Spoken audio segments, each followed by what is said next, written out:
What time is it, kids? It's story time. Tell somebody next to you that it's story time.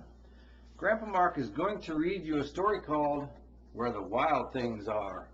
But first, I want to give a shout out to my own grandchildren. Hello, Nicholas, Jaden, and Liam.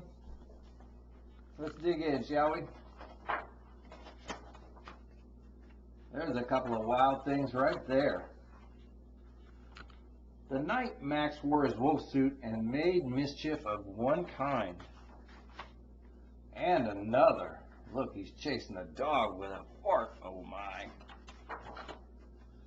His mother called him Wild Thing and said, "I'll eat you up." So he was sent to bed without eating anything. That very night in Max's room, a forest grew and grew and grew until his ceiling hung with vines and the walls became the world all around.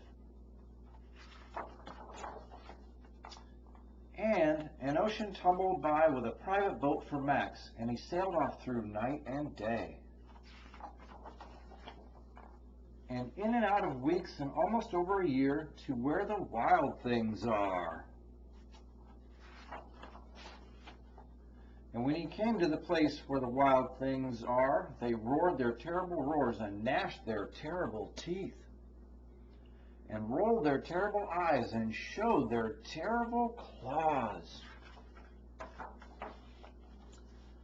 Till Max said, "Be still," and tamed them with the magic trick of staring into all their yellow eyes without blinking once, and they were frightened and called him the most wild thing of all, and made him king of all the wild things. And now, cried Max, let the wild rumpus start. Oh my, that's a wild rumpus with the wild things. And they're climbing in the trees like a bunch of monkeys. Now it's nighttime, and Max is the king. Now stop, Max said, and sent the wild things off to bed without their supper.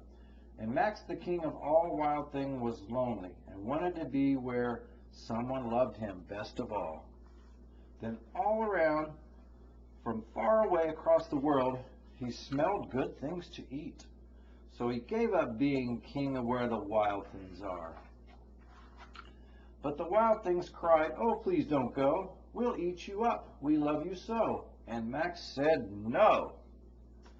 The wild things roared their terrible roars and gnashed their terrible teeth and rolled their terrible eyes and showed their terrible claws.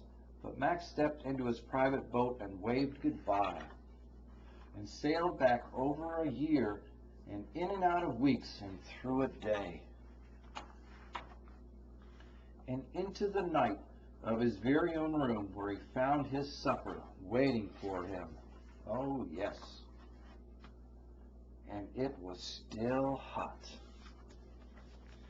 Thank you for tuning into our broadcast tonight, kids, and have sweet dreams.